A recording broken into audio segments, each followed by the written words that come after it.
Welcome to జనబేరి news. నేను శ్రావ్య. ముందుగా headlines.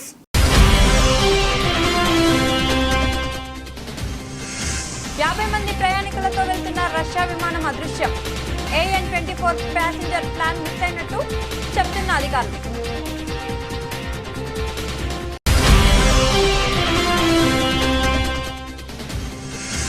ప్రధాని మోదీ యూకే పర్యటన షురు.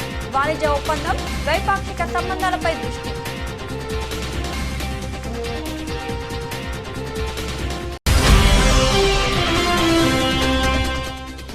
కొనసాగుతున్న విపక్షాల ఆందోళన, లోక్సభ మధ్యాహ్నానికి వాయిదా.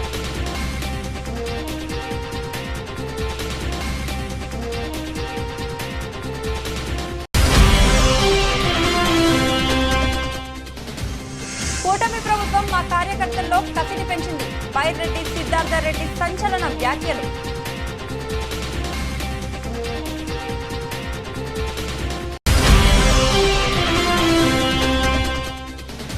రామచంద్రపురం జెడ్పీటీసీ బాలికల పాఠశాలలో బీఆర్ఎస్ శ్రేణుల ఆధ్వర్యంలో కేటీఆర్ జన్మదిన వేడుకలు.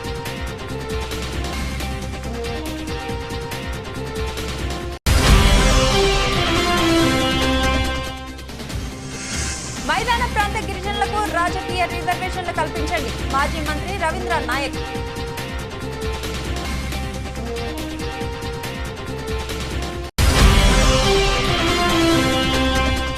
బీజేపీ పాలిత రాష్ట్రాల్లో రిజర్వేషన్లు తీసేశాకే తెలంగాణలో మాట్లాడాలని డిమాండ్. తమ రిజర్వేషన్లో మత ప్రస్తావన లేదన్న రేవంత్ రెడ్డి.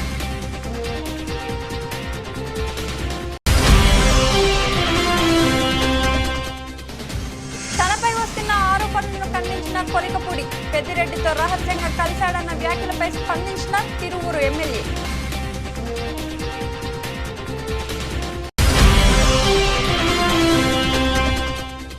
నకిరేకల్ పట్టణంలో టీఆర్ఎస్ పార్టీ శ్రేణుల ఆ పార్టీ నేత కేటీఆర్ పుట్టినరోజును ఘనంగా మాజీ ఎమ్మెల్యే చిరుమూర్తి లింగయ్య చేతుల మీదుగా రక్తదానం.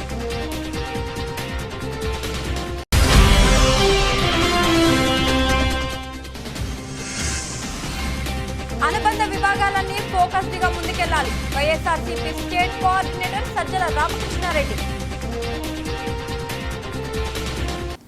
సుమారు 50 మంది ప్రయాణికులతో వెళ్తున్న రష్యా విమానం అదృశ్యమైంది. ఎయిర్ ట్రాఫిక్ కంట్రోల్తో ఆ విమానం కాంటాక్ట్ కోల్పోయింది. AN-24 ప్యాసింజర్ ప్లేన్ మిస్ అయినట్టు అధికారులు చెబుతున్నారు. ఆ విమానంలో సుమారు 50 మంది ప్రయాణికులు ఉన్నారు. తూర్పు అమూర్ ప్రాంతంలో ఈ ఘటన జరిగింది. అంగారా ఎయిర్లైన్స్ ఆ విమానాన్ని ఆపరేట్ చేస్తుంది.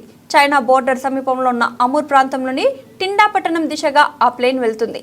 కొన్ని కిలోమీటర్ల దూరంలో ఉన్న సమయంలో విమానంతో కాంటాక్ట్ కోల్పోయారు. రష్యాలోని అంగారా విమానయాన సంస్థకు చెందిన ప్రయాణికుల విమానం ఒకటి అదృశ్యమైంది. రష్యాకు తూర్పు వైపు ఉన్న చైనా సరిహద్దులో ఈ విమానం గల్లంతైనట్లు అధికారులు వెల్లడించారు. అందులో 50 మంది ప్రయాణికులు, విమాన సిబ్బంది ఉన్నట్లు సమాచారం. చైనా సరిహద్దు ప్రాంతమైన అమూర్లోని టిండా ప్రాంతానికి వెళ్తుండగా కనిపించకుండా పోయింది. గమ్యస్థానానికి మరికొద్ది సేపట్లో చేరుతుందనగా ఎయిర్ ట్రాఫిక్ కంట్రోలర్స్తో సంబంధాలు తెగిపోయినట్లు మీడియా కథనాలు పేర్కొన్నాయి. దీనికి సంబంధించిన పూర్తి వివరాలు తెలియాల్సి. ప్రధానమంత్రి నరేంద్ర మోడీ 2 రోజులు అధికారిక పర్యటన కోసం బుధవారం సాయంత్రం లండన్కు చేరుకున్నారు. ఈ పర్యటనలో యూకేతో స్వేచ్ఛ వాణిజ్య ఒప్పందంపై సంతకం చేయడంతో పాటు సమగ్ర వ్యూహాత్మక భాగస్వామ్యాన్ని మరింత బలోపేతం చేయడంపై దృష్టి సారిస్తారు. లండన్లోని విమానాశ్రయంలో మోదీకి యూకే విదేశాంగ మంత్రి కేథరిన్ వెస్ట్, యూకేలోని భారతీయ హైకమిషనర్ విక్రమ్ దోరై స్వామి, న్యూఢిల్లీలోని బ్రిటిష్ హైకమిషనర్ లిండీ కెమెరాన్ ఘన స్వాగతం పలికారు. లండన్ శివార్లలో పలువురు నాయకులు, విద్యార్థులు, పార్లమెంట్ సభ్యులు మోదీకి ఉత్సాహంగా స్వాగతం పలికారు. ఇది ఇరు ప్రభుత్వాలకు, ముఖ్యంగా భారతీయ డయాస్పోరాకు గొప్ప సాఫల్యం. చాలా సంవత్సరాల తర్వాత ప్రధానమంత్రి ఇక్కడ చూసేందుకు వారంతా ఉత్సాహంగా ఉన్నారు. ఇది చిన్న పర్యటన అయినప్పటికీ ఆయనకు స్వాగతం పలికే అవకాశం మాకు లభించింది అని overseas friends of BJP diaspora group అధ్యక్షుడు కుల్దీప్ షెకావత్ PTI వార్తా సంస్థకు తెలిపారు. తన పర్యటనలో భాగంగా ప్రధాని మోదీ బ్రిటిష్ ప్రధానమంత్రి కీర్ స్టార్మర్తో విస్తృతమైన చర్చలు జరుపుతున్నారు. స్టార్మర్ లండన్ సమీపంలోని బ్రిటిష్ ప్రధానమంత్రి అధికారిక గ్రామీణ నివాసం చెక్వార్స్లో మోదీకి ఆతిథ్యం ఇవ్వనున్నారు. మోదీ కింగ్ చార్లెస్ IIIని కూడా కలుస్తారు. ఈ పర్యటనలో వాణిజ్యం, పెట్టుబడులు, సాంకేతికత, ఆవిష్కరణలు, రక్షణ, విద్య, పరిశోధన, స్థిరత్వం, ఆరోగ్యం, ప్రజల మధ్య సంబంధాలు వంటి విస్తృత రంగాల్లో సహకారంపై మోదీ దృష్టి సారించనున్నారు. రెండు దేశాలలో సంపద, వృద్ధి, ఉద్యోగ సృష్టిని పెంపొందించడంపై దృష్టి సారించి ఆర్థిక సంబంధాలను మరింత బలోపేతం చేయడంపై నాయకులు దృష్టి పెట్టారన్నారు అని మోదీ లండన్ బయలుదేరే ముందు ప్రకటనలో తెలిపారు. ప్రతిపాదిత వాణిజ్య ఒప్పందం ద్వారా రెండు దేశాల మధ్య దిగుమతులు, ఎగుమతులపై సుంకాలను తొలగించడం లేదా తగ్గించడం ద్వారా ఉత్పత్తులను మరింత పోటీతత్వంగా మార్చడం ఈ పర్యటన లక్ష్యం. 2030 నాటికి రెండు దేశాల మధ్య ద్వైపాక్షిక వాణిజ్య విలువ $120 బిలియన్ చేరాలని రెండు పక్షాలు లక్ష్యంగా పెట్టుకున్నాయి.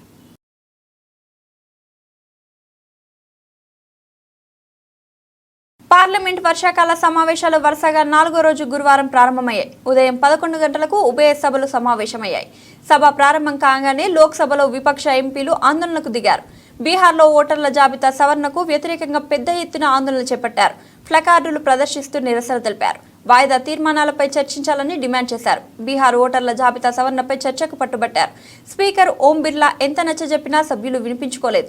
సభలో తమ నిరసనలు కొనసాగించారు. దీంతో సభలో గందరగోళం నెలకొంది. విపక్ష ఎంపీల తీరుపై స్పీకర్ ఓం బిర్లా అసహనం వ్యక్తం చేశారు. ఈ క్రమంలో లోక్సభను మధ్యాహ్నం 2 గంటల వరకు వాయిదా వేయనున్నట్లు స్పీకర్ ప్రకటించారు. పార్లమెంట్ ఆవరణలో ఇండియా కూటమి ఎంపీలు ఆందోళనకు దిగారు.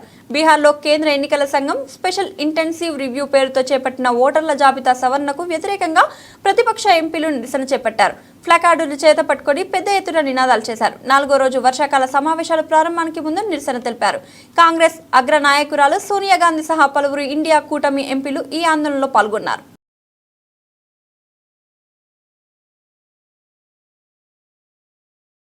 కూటమి ప్రభుత్వం మా కార్యకర్తల్లో కసిని పెంచిందని బైరెడ్డి సిద్ధార్థరెడ్డి సంచలన వ్యాఖ్యలు చేశారు.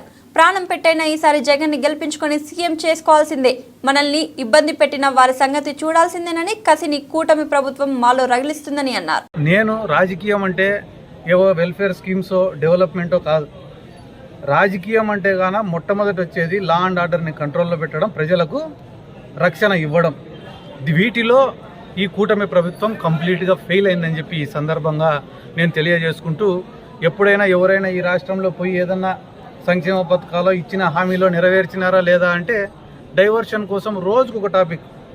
దాంట్లో తిరుమల వెంకటేశ్వర స్వామిని కూడా వాడుకున్నారు, కల్తీ లడ్డు అన్నారు, ఒకరోజు లిక్కర్ స్కామ్ అన్నారు, ఒకరోజు ఆడదాం ఆంధ్ర అన్నారు, ఒకరోజు మైనింగ్ స్కామ్ అన్నారు. ఏ ఒక్కదానికి కూడా ఎవిడెన్స్లు ఉండవు. 2017లోనో 18లోనో ఎప్పుడో ఎక్కడో ఏదో ఒక చిన్న గ్రామంలో గొడవ జరిగితే ఆ కంప్లైంట్ను కూడా తీసుకొని వచ్చి ఈరోజు వైఎస్ఆర్ కాంగ్రెస్ పార్టీ పైన కేసులు కట్టే పరిస్థితి. ఒక సామాన్యమైన సోషల్ మీడియా కార్యకర్త వైఎస్ఆర్ కాంగ్రెస్ పార్టీకి ఒక లైక్ కొట్టినాడని చెప్పి దానిపైన కేసులు కట్టే పరిస్థితి. ఈరోజు మొత్తం రాష్ట్రంలో ఉండే వైసీపీ వాళ్ళు నిజం చెప్తానా, 2024 ఎలక్షన్ రిజల్ట్ వచ్చిన రోజున రాష్ట్రంలో వైఎస్ఆర్ కాంగ్రెస్ పార్టీ కార్యకర్తలందరూ కూడా డీలా పడిపోయినారు.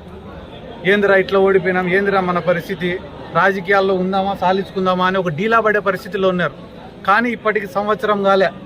తెలుగుదేశం వాళ్ళు పెట్టిన ఇబ్బందికి, కూటమి ప్రభుత్వం వాళ్ళు పెట్టిన ఇబ్బందులకు ఈరోజు వైఎస్ఆర్ కాంగ్రెస్ పార్టీలో ఎంత చైతన్యం వచ్చిందిరా అంటే, ఒంట్లో ప్రాణం ఉంటే చాలరా జగన్మోహన్ రెడ్డిని ముఖ్యమంత్రిని చేసుకొని అవతలోడిని మనల్ని ఇబ్బంది పెట్టినోడిని తొక్కినాకనే చచ్చిపోదాం అనేంత యూనిటీని తీసుకొచ్చింది కూడా ఈ కూటమి ప్రభుత్వం వాళ్ళే. నేను ఊరికనే చెప్ప సంగారెడ్డి జిల్లా రామచంద్రాపురం జిల్లా పరిషత్ హైస్కూల్లో మాజీ మంత్రి కేటీఆర్ జన్మదిన వేడుకలు ఘనంగా నిర్వహించారు. పటాన్చెరు నియోజకవర్గం బీఆర్ఎస్ కన్వీనర్ ఆదర్శ్ రెడ్డి ఆధ్వర్యంలో జన్మదిన వేడుకలు జరిగాయి. పాఠశాల విద్యార్థుల మధ్య జన్మదిన కేక్ కట్ చేసి శుభాకాంక్షలు తెలిపారు. కార్యక్రమంలో భాగంగా 10వ తరగతి ఫలితాల్లో ప్రతిభ కనపరిచిన 33 మంది విద్యార్థులకు నగదు పురస్కారం కార్పొరేటర్ సింధు ఆదర్శ్ రెడ్డి అందజేశారు. అనంతరం గిఫ్ట్ ఏ స్మైల్ లో భాగంగా విద్యార్థులకు నోట్బుక్స్ పంపిణీ చేశారు. భూమి ఆకాశం చారిటబుల్ ట్రస్ట్ మాజీ ఎమ్మెల్సీ మరి ప్రోటెం చైర్మన్ గారి ఆశయం ఒక వృద్ధాశ్రమం పెట్టి ఆ వృద్ధాశ్రమంలో ఎవరైతే లేనివారు, అంటే ఎవరికైతే అమ్మ నాన్న లేకపోతే పిల్లలు ఎవరు చూడని వృద్ధులు ఎవరైతే ఉంటారో ఆ వృద్ధులకు కంపల్సరీ మనం భోజనం పెట్టి ఏదో రకంగా వాళ్ళని ఆదుకోవాలి, ఒక వృద్ధాశ్రమం పెట్టాలన్న ఉద్దేశంతో ఆ రోజు భూమి ఆకాశం అన్న పేరు మరి దాన్ని ఫైనల్ చేసి మనం బీరంగూడలో కట్టాలని చెప్పి భూపాల్ రెడ్డి గారు డిసైడ్ చేయడం జరిగింది. కానీ వివిధ కారణాల వల్ల అది కొంచెం డిలే అవుతా వచ్చింది. ల్యాండ్ మనం గవర్నమెంట్ అడిగినాం, ల్యాండ్ కూడా కొంచెం కేటాయింపులో కొంచెం ఇబ్బంది అయింది.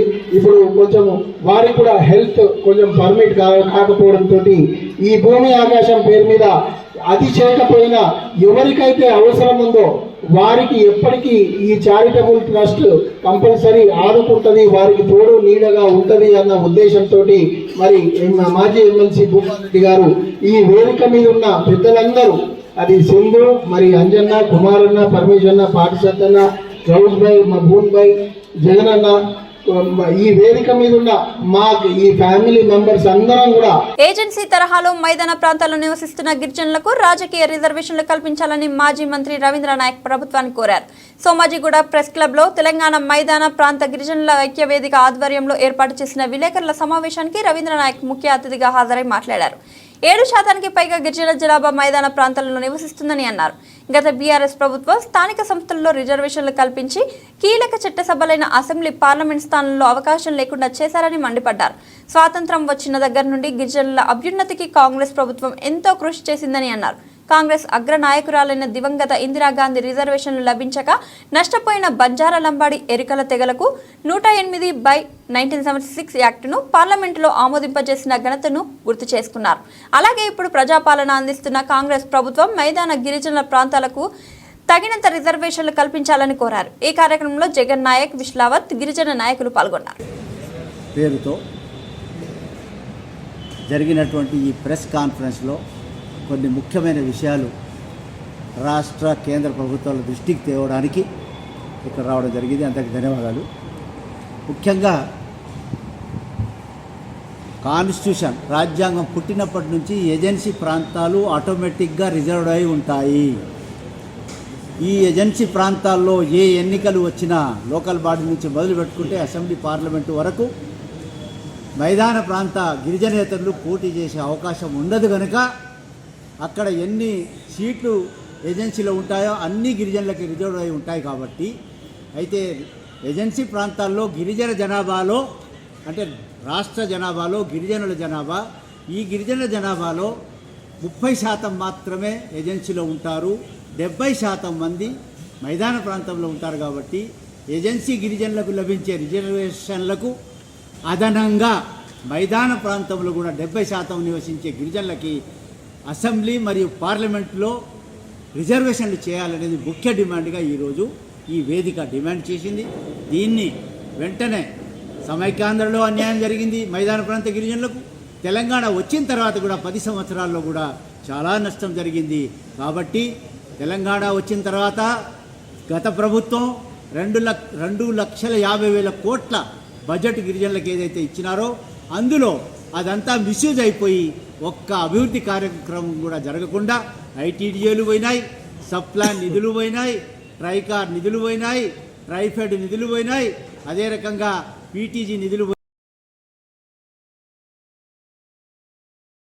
కేంద్ర ప్రభుత్వం బీసీ రిజర్వేషన్ల బిల్లును త్వరగా ఆమోదిస్తే స్థానిక సంస్థల ఎన్నికలు నిర్వహిస్తామని తెలంగాణ ముఖ్యమంత్రి రేవంత్ రెడ్డి అన్నారు. ఢిల్లీలో ఆయన మీడియాతో మాట్లాడుతూ కులగణన సర్వే ఆధారంగానే బీసీలకు 42% రిజర్వేషన్లు కల్పిస్తూ బిల్లును రూపొందించినట్లు చెప్పారు. అసెంబ్లీ ఆమోదించిన బిల్లును రాష్ట్రపతి ఆమోదం కోసం పంపించామని తెలిపారు. ఈ బిల్లు ఆమోదం కోసం కేంద్రంలోని విపక్ష కూటమి నేతలను కూడా కలిసి మద్దతు కూడగట్టుకునేందుకు ప్రయత్నిస్తున్నామని తెలిపారు. రిజర్వేషన్ల బిల్లు అంశంలో కేంద్ర ప్రభుత్వంపై ఒత్తిడి తేవాలని నిర్ణయించుకున్నట్లు తెలిపారు. తెలంగాణలో సెప్టెంబర్లోపు స్థానిక సంస్థల ఎన్నికలు నిర్వహించాలని హైకోర్టు ఆదేశాలు ఉన్నాయని ముఖ్యమంత్రి గుర్తు చేశారు. అందుకే కేంద్రం త్వరగా బిల్లును ఆమోదించాలని కోరారు. రిజర్వేషన్ల అంశంపై బీజేపీ నాయకత్వం ద్వంద్వ వైఖరిని అవలంబిస్తుందని విమర్శించారు. 42% రిజర్వేషన్లకు అసెంబ్లీలో మద్దతు ఇచ్చి ఇప్పుడు మరోలా మాట్లాడుతున్నారని ఆరోపించారు. రిజర్వేషన్ల నుంచి ముస్లింలను తొలగించాలని కేంద్ర మంత్రులు కిషన్ రెడ్డి, బండి సంజయ్ అంటున్నారని, కానీ బీజేపీ పాలిత రాష్ట్రాలకు ఒక న్యాయం, తెలంగాణకు మరో న్యాయం ఉంటుందా అని ప్రశ్నించారు. ఉత్తరప్రదేశ్, గుజరాత్, మహారాష్ట్రలో ముస్లిం రిజర్వేషన్లకు తొలగించాకే బీజేపీ నేతలు తెలంగాణ గురించి మాట్లాడాలని డిమాండ్ చేశారు. కులగణన సర్వేలో వ్యక్తుల వ్యక్తిగత అభిప్రాయాలను పేర్కొనలేదని అన్నారు. తమకు ఏ కులం లేదని 3.99% మంది చెప్పారని ముఖ్యమంత్రి అన్నారు. కులగణన సర్వే డేటాను ఆయా పార్టీల ముందు అసెంబ్లీలో పెడతామని అన్నారు. తాము కల్పించే రిజర్వేషన్లలో మత ప్రస్తావన లేదని స్పష్టం చేశారు. 10% ఈడబ్ల్యూఎస్ రిజర్వేషన్లతో 50% నిబంధన దాటిపోయిందని రేవంత్ రెడ్డి తెలిపారు. ఈడబ్ల్యూఎస్ రిజర్వేషన్లకు అడ్డు రాని నిబంధనలు బీసీ రిజర్వేషన్లకు అడ్డు వస్తున్నాయా అని ధ్వజమెత్తారు. కేంద్ర పదవుల్లో బీసీలకు అన్యాయం జరుగుతుందని ఆరోపించారు. గతంలో బీజేపీ రాష్ట్ర అధ్యక్షుడిగా ఉన్న బీసీని తొలగించారని, ఇప్పటికే దత్తాత్రేయను గవర్నర్ పదవి నుంచి తొలగించారని ఆయన అన్నారు. దత్తాత్రేయకు ఉపరాష్ట్రపతి పదవి ఇవ్వాలని ముఖ్యమంత్రి డిమాండ్ చేశారు. భారతీయ జనతా పార్టీ తెలంగాణ రాష్ట్రానికి సంబంధించిన కిషన్ రెడ్డి నుంచి మొదలు పెడితే బండి సంజయ్ వరకు కేంద్ర మంత్రులుగా పనిచేస్తూ ముస్లిం రిజర్వేషన్లను మేము ఒప్పుకోము, తెలంగాణ రాష్ట్ర ప్రభుత్వం ముస్లింలను తొలగించే రిజర్వేషన్లను ప్రతిపాదిస్తే మేము మద్దతు ఇస్తామంటున్నా అని అంటున్నారు. వాళ్ళు అసలు వాళ్ళ అవగాహన ఉండి మాట్లాడుతున్నారో అవగాహన లేకుండా మాట్లాడుతున్నారో నాకు తెలీదు. కానీ నేను సూటిగా కిషన్ రెడ్డి గారిని, బండి సంజయ్ గారిని నేను ప్రశ్నిస్తున్నా. నరేంద్ర మోడీ గారు జన్మించిన రాష్ట్రం గుజరాత్, నరేంద్ర మోడీ గారు ప్రాతినిధ్యం వహిస్తున్న రాష్ట్రం మహారాష్ట్ర, భారతీయ జనతా పార్టీకి మూలాలలో ఉన్న సిద్ధాంతకర్తలైన ఆర్ఎస్ఎస్ కేంద్ర కార్యాలయం మహారాష్ట్రలో ఉంది. ఈరోజు గుజరాత్లో, ఉత్తరప్రదేశ్లో, మహారాష్ట్రలో 40-50 సంవత్సరాల నుంచి ముస్లిం రిజర్వేషన్లు అమలు జరుగుతున్నాయి. నిజంగానే మీరు ముస్లిం రిజర్వేషన్లను తొలగించాలి అని అంటే, తొలగించే ధైర్యం, చిత్తశుద్ధి మీకుంటే గుజరాత్ నరేంద్ర మోడీ పుట్టిన రాష్ట్రంలో ముస్లిం రిజర్వేషన్లు తొలగించండి. ఈ దేశ ప్రధానమంత్రిగా, పార్లమెంట్ సభ్యుడిగా ప్రాతినిధ్యం వహిస్తున్న ఉత్తరప్రదేశ్లో మీరు ముస్లిం రిజర్వేషన్లను తొలగించండి. మీ ఆర్ఎస్ఎస్ కేంద్ర కార్యాలయం ఉన్న మహారాష్ట్రలో మీరు ముస్లిం రిజర్వేషన్లను తొలగించి అప్పుడు తెలంగాణ రాష్ట్ర తనపై వస్తున్న ఆరోపణలను ఖండించిన కొలికపూడి శ్రీనివాసరావు, మాజీ మంత్రి పెద్దిరెడ్డితో రాజమండ్రి విమానాశ్రయంలో రహస్యంగా కలిశాడు అన్న వ్యాఖ్యలపై స్పందించిన తిరువూరు ఎమ్మెల్యే కొలికపూడి శ్రీనివాసరావు ఈ నెల 19వ తేదీన కుటుంబంతో కలిసి తిరుమల శ్రీవారిని దర్శనానికి వెళ్లడం జరిగింది. హైదరాబాద్ నుండి తిరుపతికి ఇండిగో విమానంలో వెళ్లే క్రమంలో వైసీపీ మాజీ మంత్రి పెద్దిరెడ్డి రామచంద్రారెడ్డి కుటుంబం ప్రయాణం చేశారు. పెద్దిరెడ్డి రామచంద్రారెడ్డిని సార్ బాగున్నారా అని అడిగాను. బాగున్నానని చెప్పి వారు వెళ్లిపోవడం మొత్తం కలిసి 8 సెకండ్ల లోపే జరిగింది. నేను తిరుపతి పర్యటన ఉండగానే సీఎం కార్యాలయం నుండి తనను రావాల్సిందిగా కబురు అందింది. మధ్యాహ్నం 3 గంటల నుంచి రాత్రి 10:40 వరకు సీఎం కార్యాలయంలోనే ఉన్నాను. 40 నిమిషాల సేపు ముఖ్యమంత్రి చంద్రబాబుతో సమావేశమయ్యారు. అదే రోజు రాత్రి అమరావతి నుండి తిరువూరుకు కావడం జరిగింది. నిన్న ఈ రోజు తిరువూరులో అనేక కార్యక్రమాల్లో పాల్గొనడం జరిగిందన్నారు. వాస్తవానికి విరుద్ధంగా పెద్దిరెడ్డి రామచంద్రారెడ్డిని రాజమండ్రిలో కలిసినట్లుగా తప్పుడు ప్రచారం చేస్తున్నారు. తప్పుడు ప్రచారం చేసేవారికి ఒకరోజు బియ్యం వస్తాయేమో కానీ దాని గురించి ఏమీ రావన్నారు. సంవత్సరం కాలం నుండి దుష్ప్రచారాలు చేసేవారికి వాస్తవాలు ఏంటో ప్రజలకు తెలుసు. కేవలం ఈ వీడియో ద్వారా ప్రజలను కన్ఫ్యూజ్ చేయాలని చూస్తే దాన్ని స్పష్టం చేసేందుకు మీడియా ద్వారా తెలియజేయడం జరిగింది. నేను ఏం చేస్తున్నాను, ఎలా పనిచేస్తున్నానో నాకు తెలుసు. నా తిరువురు ప్రజలకు తెలుసు. సీఎం చంద్రబాబుకు కూడా తెలుసు. ఇలాంటి గాలి వార్తలను పట్టించుకోవద్దని అందరికీ తెలియజేస్తున్నాను. అందరికీ నమస్కారం. 4 రోజుల క్రితం 19వ తారీఖు మధ్యాహ్నం హైదరాబాద్ నుంచి నేను కుటుంబంతో తిరుమల బయలుదేరినప్పుడు హైదరాబాద్ నుంచి తిరుపతి ఇండిగో విమానంలో వెళ్ళడం జరిగింది. అదే విమానంలో హైదరాబాద్ నుంచి తిరుపతి వైఎస్ఆర్సీపీ సీనియర్ నాయకుడు, మాజీ మంత్రి పెద్దిరెడ్డి రామచంద్రారెడ్డి గారు, ఆయన భార్య కూడా ప్రయాణం చేయడం జరిగింది. విమానం దిగి బయటకు వస్తున్నప్పుడు పెద్దిరెడ్డి గారిని నేను నమస్కారం సార్ బాగున్నారా అని అనడం జరిగింది. ఆయన కూడా బాగున్నాను అని చెప్పి షేక్ హ్యాండ్ ఇచ్చి వెళ్ళటం జరిగింది. ఇదంతా ఒక 7-8 సెకండ్లో జరిగింది. అయితే దీనికి సంబంధించి నేను 19వ తేదీ హైదరాబాద్ నుంచి ఇండిగో విమానంలో కుటుంబంతో తిరుమల వెళ్ళాను. నేను తిరుమలలో ఉన్నప్పుడే ముఖ్యమంత్రి గారి కార్యాలయం నుంచి మరుసటి రోజు సీఎం గారిని కలవమని నాకు సమాచారం వచ్చింది. మరుసటి రోజు అంటే 20వ తేదీ మధ్యాహ్నం 3 గంటల నుంచి రాత్రి 11 గంటల వరకు నేను సీఎం గారి పేషీలోనే ఉన్నాను. రాత్రి 10 గంటల నుంచి దాదాపు 10:40 వరకు 40 నిమిషాల పాటు సీఎం గారితో సమావేశమయ్యాను. ఆ రాత్రి నల్గొండ జిల్లా నకిరేకల్ పట్టణంలో టీఆర్ఎస్ పార్టీ శ్రేణులు ఆ పార్టీ నేత కేటీఆర్ పుట్టినరోజును ఘనంగా నిర్వహించారు. మాజీ ఎమ్మెల్యే చిరుమర్తి లింగయ్య చేతుల మీదుగా రక్తదాన శిబిరాన్ని ప్రారంభించారు. చిరుమర్తి స్వయంగా రక్తదానం చేసి ఇతరులకు స్ఫూర్తిగా నిలిచారు. కేటీఆర్ జన్మదినాన్ని పురస్కరించుకొని కేక్ కట్ చేసి వేడుకలు జరుపుకున్నారు.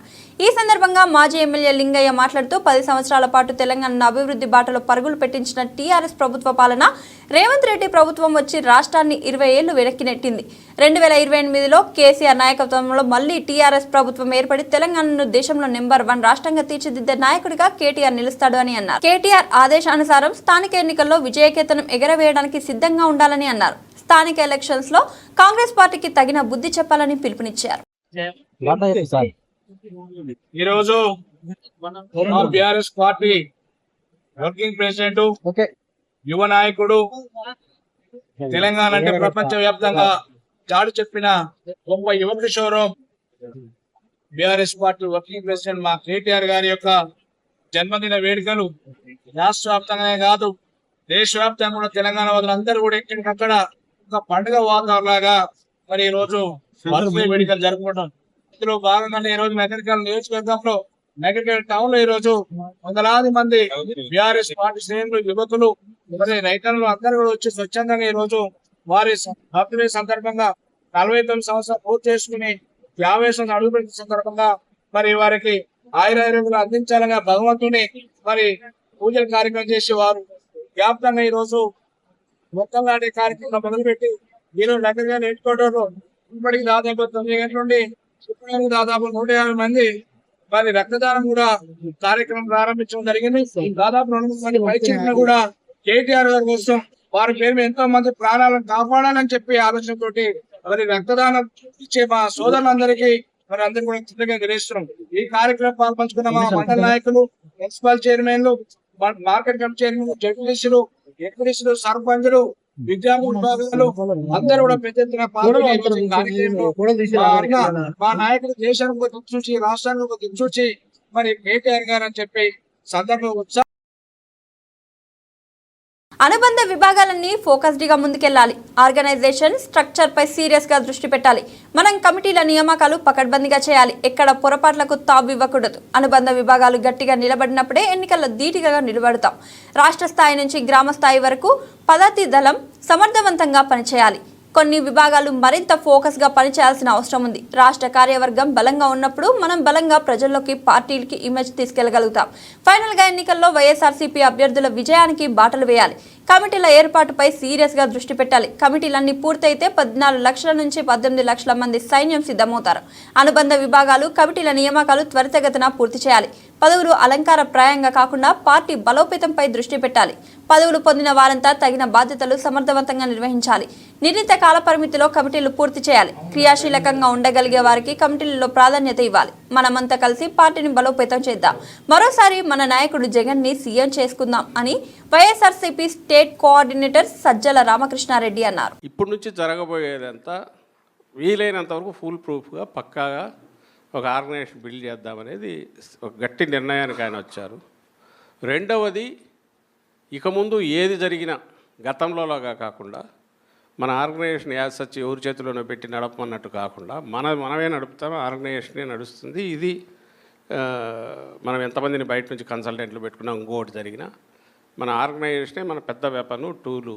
అందుకోసం కూడా పనిచేసేవాళ్ళు రియల్గా ఏ పనికి ఏ బాధ్యతకు అవసరమో ఆ పని చేయగలిగిన వాళ్ళను దానికి పెట్టి ఎఫిషియెంట్గా నడపగలిగితే పార్టీ యంత్రాంగం మొత్తం వచ్చే ఎన్నికలకు కానీ లేకుంటే రోజువారీ వీటికి కానీ సమాయత్తంగా ఉంటుంది. స్టేట్ బాడీ ఆ తర్వాత జిల్లాలు పటిష్టంగా ఉండాలి. ఎందుకంటే అన్ని జిల్లాల్లో ఇదవుతుంది కాబట్టి ఫోకస్ మోర్ పెట్టుకోవాలి, పెంచి చేయాల్సి వస్తుంది. అలాగే మనం తీసుకునే కమిటీకి సంబంధించి ఈ స్టేట్ బాడీ ఎప్పుడైతే మనం పటిష్టంగా చేసుకుని వాళ్ళకు బాధ్యతలు కూడా ఇవ్వగలిగితే కిందకు మనం తీసుకెళ్ళిన తర్వాత వాళ్ళు సూపర్వైజ్ చేయడం కానీ కమిటీలు వేయడము, కమిటీలు వేశాక వాటికి ఏదైనా పని ఇవ్వడము, పని ఇచ్చింది ఎట్లా జరుగుతోంది అక్కడ యాక్టివిటీ, అలాగే ఏ పనులు వాళ్ళు చేయొచ్చు, ఏ యాక్టివిటీస్ టేకప్ చేయొచ్చు. ఒక లోకల్ లెవెల్ అయితే ఆ లోకల్ ఎవరికి వాళ్ళు ప్రతి సెల్లు కింద ఉన్న ఒక మాడ్యూల్ లాగా వాళ్ళ స్థానిక సమస్యల మీద వాళ్ళు రియాక్ట్ కాగలగడం, అలాగే జిల్లా స్థాయి రీజనల్ స్థాయి అయితే దానికి సంబంధించి ఆ రీజనల్ లెవెల్లో రియాక్ట్ కావడం, స్టేట్ లెవెల్ అయితే ఇక్కడ నుంచి ఆలోచించి ఇచ్చిన దానికి స్టేట్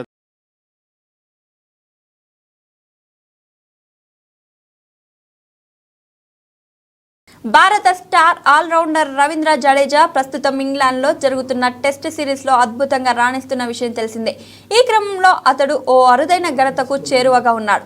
మరో 12 రన్స్ చేస్తే చాలు టీమిండియా తరపున తొలి ఆటగాడుగా నిలుస్తాడు. ఓవరాల్గా వెస్టిండీస్ దిగ్గజం గ్యారీ సోబర్స్ సరసన చేరతాడు. ఇంతకీ ఆ అరుదైన ఘనత ఏంటంటే ఇంగ్లాండ్ గడ్డపై టెస్ట్ ఫార్మాట్లో 1000+ రన్స్ 30+ వికెట్స్ పడగొట్టిన ఏకైక విదేశీ ప్లేయర్ గ్యారీ సోబర్స్.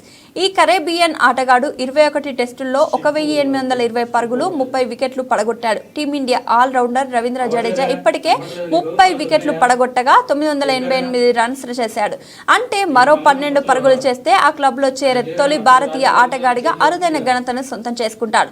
జట్టు తర్వాతి స్థానంలో కపిల్ దేవ్ 638 పరుగులు 43 వికెట్లు, విను మాడ్కన్ 395 రన్స్ 20 వికెట్లు, రవిశాస్త్రి 503 పరుగులు 11 వికెట్లు ఉన్నారు. కాగా 1000+ రన్స్ 30+ వికెట్లతో జాబితాలో ఇంగ్లాండ్ తరపున ఏకంగా 12 మంది ఆటగాళ్లు ఉన్నారు.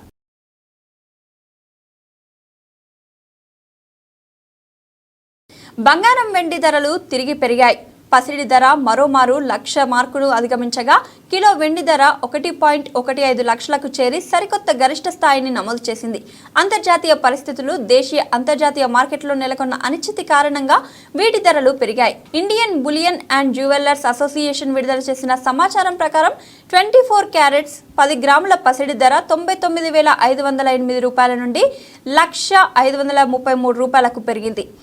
22 క్యారెట్ల బంగారం ధర కూడా గణనీయంగా పెరిగింది. నిన్న 91,149 రూపాయలు కాగా పసిడి ధర ఈ రోజు 92,088 రూపాయలకు చేరుకుంది. 10 గ్రాముల 18 క్యారెట్ల పసిడి ధర 74,631 నుంచి 75,400కు పెరిగింది. వెండి ధర ఒక్క రోజులోనే 1,357కు పెరిగింది. కిలో వెండి ధర 1,14,493 నుంచి 1,15,850కి చేరుకుంది. ఈ సంవత్సరం జనవరి నుండి వెండి ధర 34% పైగా పెరిగింది. ఈ ఏడాది ప్రారంభంలో కిలో వెండి ధర 86,055 నమోదైంది. బులెటిన్ ముగించే ముందు హెడ్లైన్స్ మరొకసారి చూద్దాం.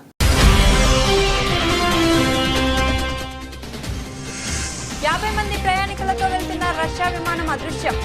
AN-24 ప్యాసింజర్ ప్లాన్ మిస్ అయినట్టు చెప్తున్న అధికారులు.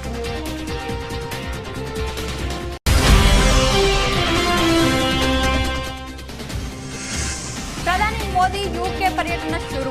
వాణిజ్య ఒప్పందం, ద్వైపాక్షిక సంబంధాలపై దృష్టి.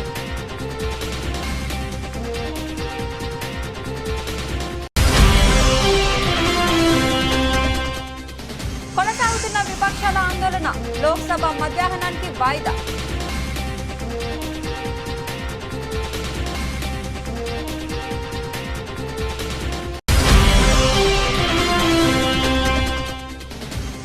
కూటమి ప్రభుత్వం మా కార్యకర్తల్లో కసిని పెంచింది. బైరెడ్డి సిద్ధార్థ రెడ్డి సంచలన వ్యాఖ్యలు.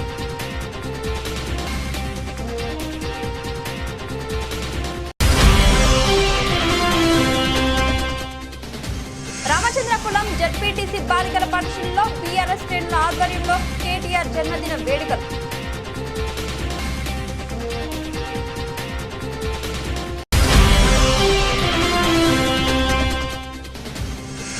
మైదాన ప్రాంత గిరిజనులకు రాజకీయ రిజర్వేషన్లు కల్పించండి. మాజీ మంత్రి రవీంద్ర నాయక్.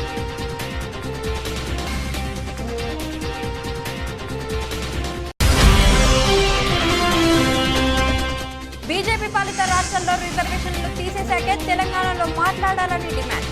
తమ రిజర్వేషన్లో మత ప్రస్తావన లేదన్న రేవంత్ రెడ్డి.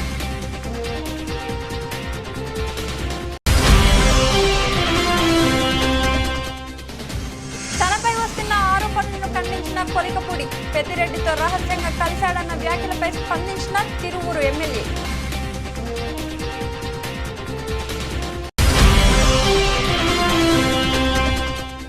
నకిరేకల్ పట్టణంలో టీఆర్ఎస్ పార్టీ శ్రేణుల ఆ పార్టీ నేత కేటీఆర్ పుట్టినరోజును ఘనంగా మాజీ ఎమ్మెల్యే చిరుమూర్తి లింగయ్య చేతుల మీదుగా రక్తదానం.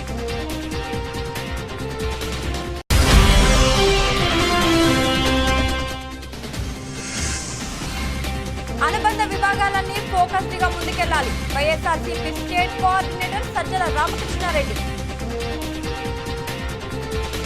ఇది ఇవాల్టి బులెటిన్ అప్డేట్స్. మరొక బులెటిన్లో మళ్ళీ కలుద్దాం.